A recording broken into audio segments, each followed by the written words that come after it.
Está con nosotros el secretario general de la CGT Regional Santa Fe, también secretario general de la bancaria aquí en Santa Fe, Claudio Girardi, con quien siempre es un gusto dialogar.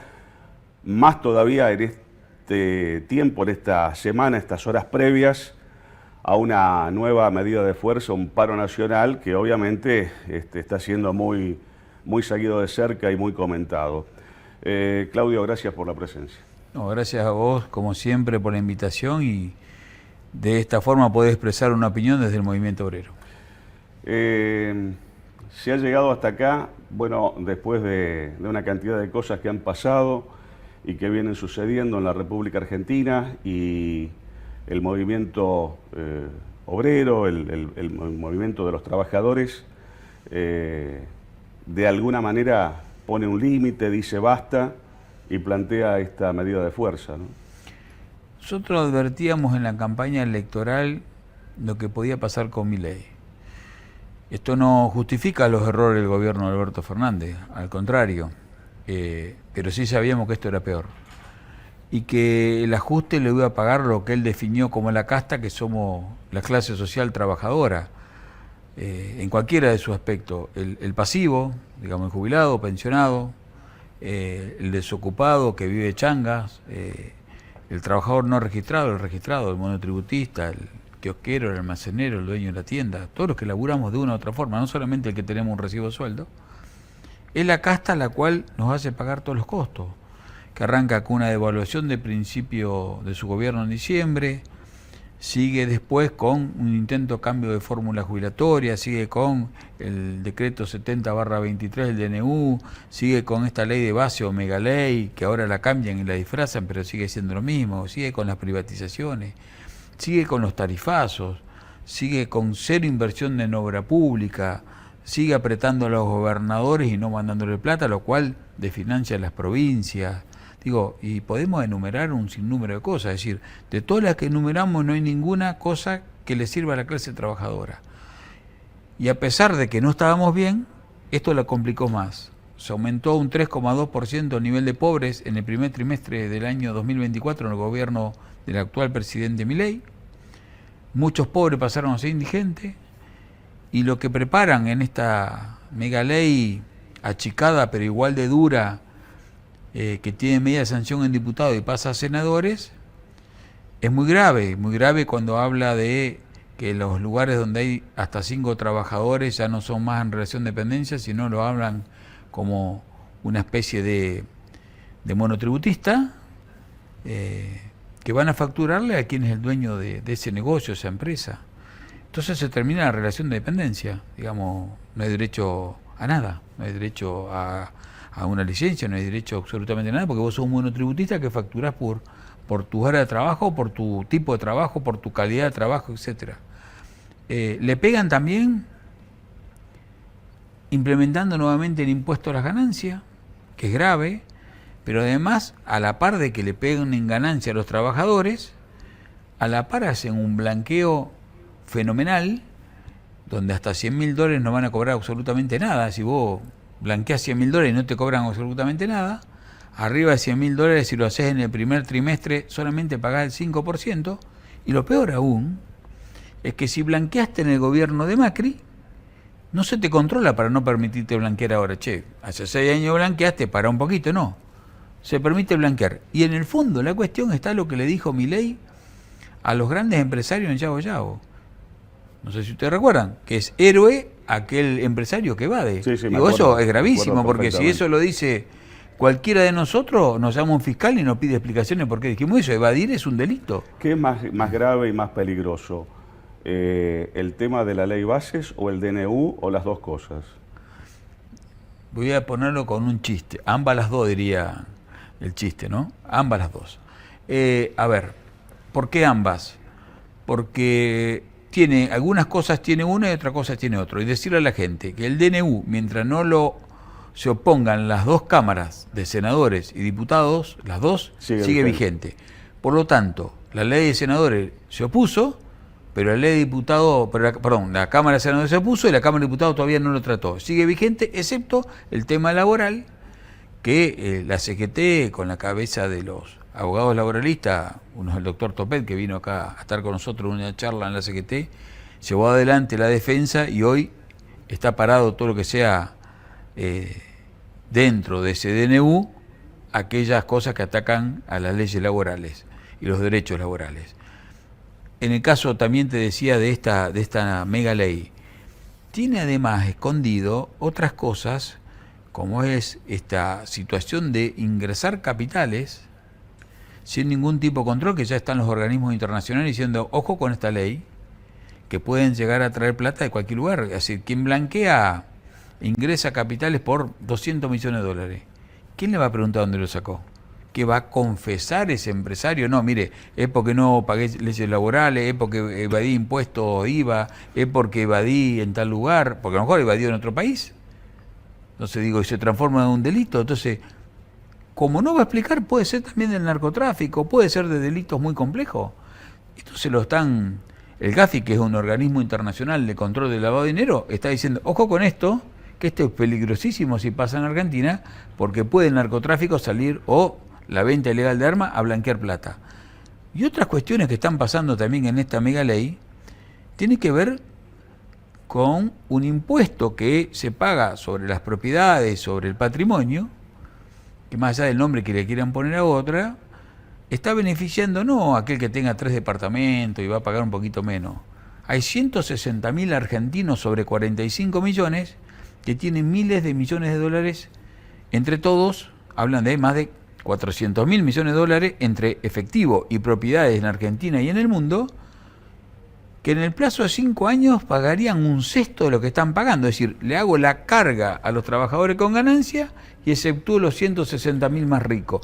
A la par, saco una ley de jubilaciones que beneficiaba a la inmensa mayoría de jubilados que no tenían todos los aportes y lo mando a una pensión menor y además corro la edad jubilatoria para mujeres, pero a esto lo sigo beneficiando. Entonces digo, hay plata.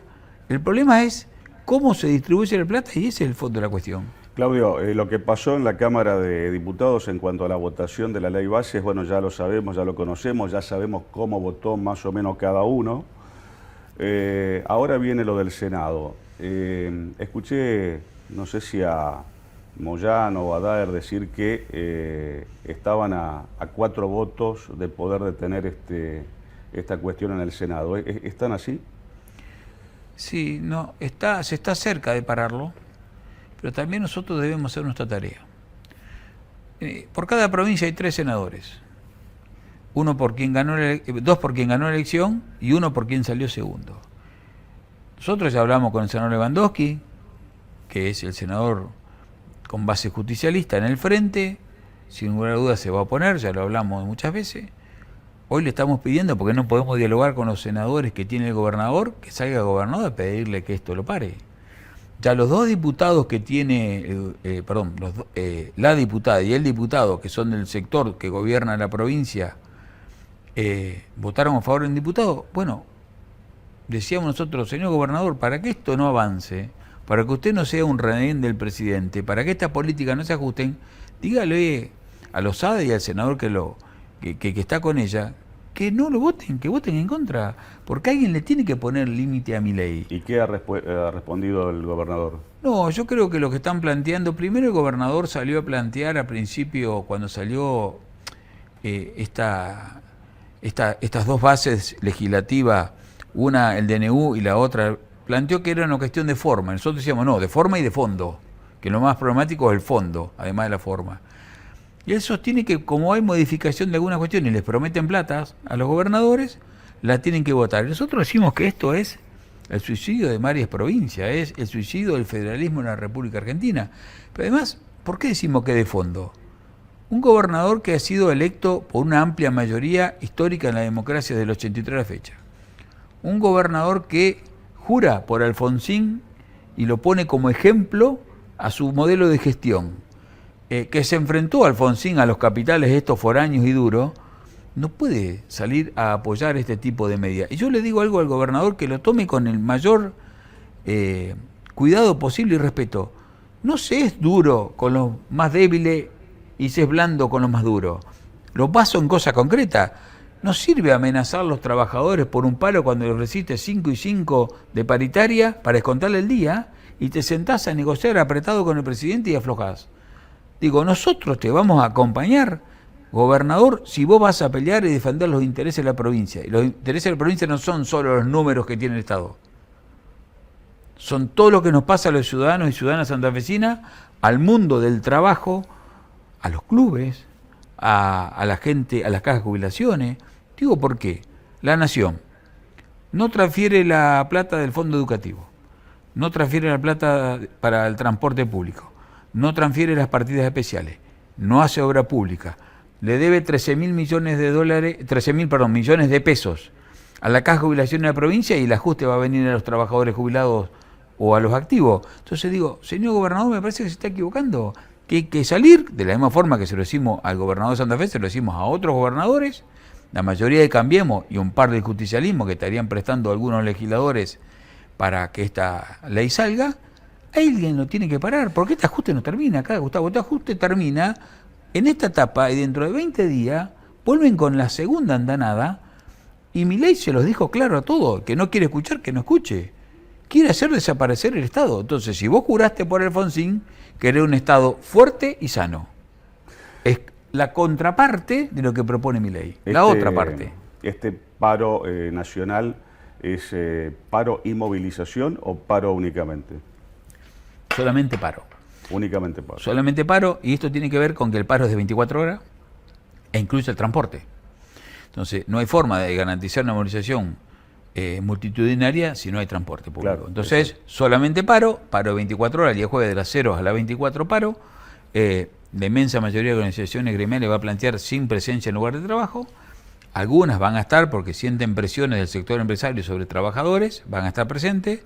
Y es una discusión que nos vamos a dar porque somos desde el movimiento obrero y un círculo muy chiquito de la política los que nos estamos oponiendo a esta política de Milei, y los demás están haciendo, algunos como el PRO, socios de ellos, y otros como los gobernadores, haciendo un equilibrio que se los va a terminar llevando puestos. Yo quiero agradecerle a Claudio Girardi que nos ha venido a acompañar en esta semana difícil, como yo decía en el comienzo del programa, con paro nacional de por medio, con distintas medidas de fuerza aquí en la provincia de Santa Fe. Vamos a estar atentos, por supuesto, a lo que pase con esta medida de fuerza total a nivel nacional, pero en el minuto que me queda, porque estamos casi quedándonos sin tiempo, pedirte una muy breve reflexión, Claudio, ya que ha coincidido, digamos, tu visita en este martes 7 de mayo con un nuevo aniversario del nacimiento de Eva Perón. ¿Qué te significa un día como hoy en el contexto que estamos viviendo? A mí me motoriza para seguir luchando con los principios que tengo desde muy chico. Pero sí le diría a muchos dirigentes del justicialismo que revisen a Evita, porque la verdad que de autocrítica poco y de armar un futuro posterior a las derrotas que se tuvo a nivel nacional y las diferentes provincias y localidades, muchos dirigentes les interesa más permanecer en el lugar que hablar del futuro, lo que le pasa a la gente. Y me parece que si vamos a Evita vamos a encontrar alguna respuesta. No es la solución ir a una reunión de la Fundación Libertad a aplaudir las políticas de Milei. Me parece que la solución está enfrentándose al poder y dándole desde el justicialismo como partido central, pero juntando un montón de partidos, una oportunidad al pueblo para que tenga una salida de trabajo, de producción, de crecimiento y de alternativa de ser un país interesante para el mundo, porque tenemos recursos humanos, recursos materiales y tenemos una gran patria. Lo que tenemos que desarrollarla y hacerla mucho más eficiente. Gracias por la presencia, gracias Claudio, a vos. Y vamos a estar pendientes a ver qué pasa el día jueves. Muchas gracias.